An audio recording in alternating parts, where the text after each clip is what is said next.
از شیطان ملعون به خداوند پناه میبرم.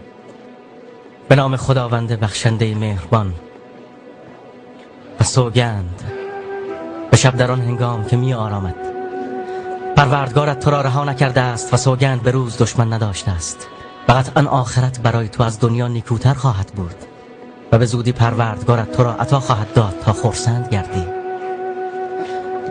آیا یتیمت نیافت که پناه داد و تو را سرگشته و حیران نیافت و رهنمودت کرد و تو را فقیر و بیچیز نیافت و ثروتمند و دارایت کرد؟ پس با یتیم تندی مکن و درخواست کننده را با خشونت مران، بلکه نعمتهای پروردگارت را بازگو کن.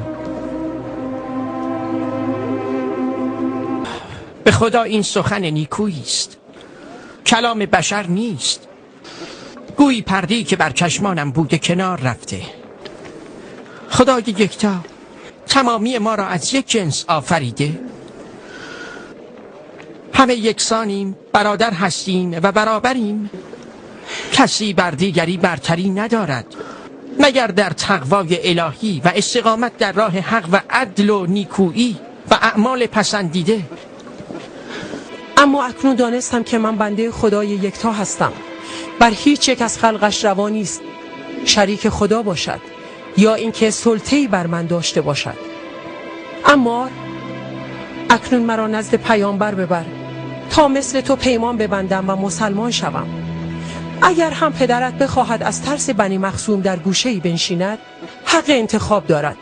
من در هر کاری از او اطاعت خواهم کرد جز در مخالفت با فرمان خدا.